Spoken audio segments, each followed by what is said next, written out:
കൃഷിയിലെ വിജയഗാഥ തുടർക്കഥയാക്കി Kottachery service സഹകരണ bank. Ajanur panchayat കൃഷിഭവന്റെ സഹകരണത്തോടെ വേലാചുരത്ത് നടത്തിയ ജൈവ പച്ചക്കറി കൃഷിയിലും ഇവർക്ക് വിളവിന്റെ നിറവ് ലഭിച്ചു.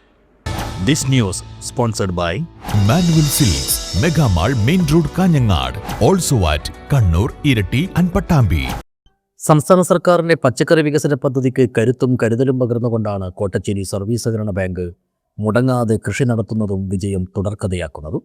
ഏറ്റവും ഒടുവിലായി അജാനൂർ പഞ്ചായത്ത് കൃഷിഭവന്റെ സഹകരണത്തോടെ വേലാശുരത്തിൽ തരിശായി കിടന്നിരുന്ന പറമ്പ് പാകപ്പെടുത്തിയെടുത്ത് നടത്തിയ ജൈവ പച്ചക്കറി കൃഷിയിലും ഇവർക്ക് മികച്ച വിളവ് ലഭിച്ചു.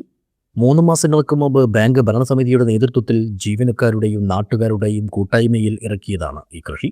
തുടർന്നുള്ള കൃത്യവും സമയബന്ധിതവുമായ പരിപാലനത്തിലൂടെയാണ് പാവയ്ക്ക, പയർ, പച്ചമുളക് തുടങ്ങിയ ഇനങ്ങളിലെല്ലാം ഇവർ നിറവ് വിളയിച്ചത്. കാസർഗോഡ് ജില്ലാ കൃഷി ഡെപ്യൂട്ടി ഡയറക്ടർ DL സുമ കൃഷിയുടെ കന്നി വിളവെടുപ്പ് ഉദ്ഘാടനം ചെയ്തു.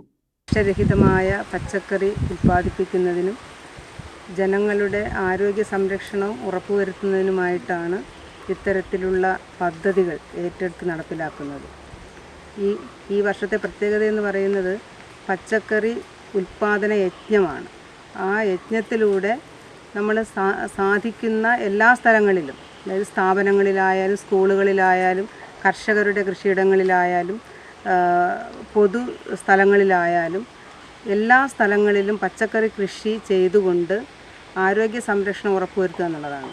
നമ്മൾ പോഷകാഹാരക്കുറവ് അനുഭവിക്കുന്ന ഒരു സമയമാണല്ലോ. അതുകൊണ്ട് തന്നെ പച്ചക്കറി കൃഷി ഉൽപ്പാദനത്തിൽ നല്ല ഒരു നേട്ടം കൈവരിക്കണമെന്നുള്ളത് തന്നെയാണ് നമ്മുടെ സർക്കാരിൻ്റെ ലക്ഷ്യം. ചടങ്ങിൽ bank assistant secretary KV Viswanathan അധ്യക്ഷനായി. അജാനൂർ പഞ്ചായത്ത് കൃഷി ഓഫീസർ സന്തോഷ് കുമാർ ചാലിൽ, കൃഷി അസിസ്റ്റന്റ് മൃദുല മധുസൂദനൻ, ബാങ്ക് ഭരണസമിതി അംഗങ്ങളായ AK ഗോപാലൻ, സ്ഥലമുടമയും ബാങ്ക് ഡയറക്ടറുമായ ബാലകൃഷ്ണൻ എന്നിവർ സംസാരിച്ചു. ബാങ്ക് സെക്രട്ടറി VV ലേഖ സ്വാഗതവും AK ലക്ഷ്മണൻ നന്ദിയും പറഞ്ഞു. News bureau, Periya.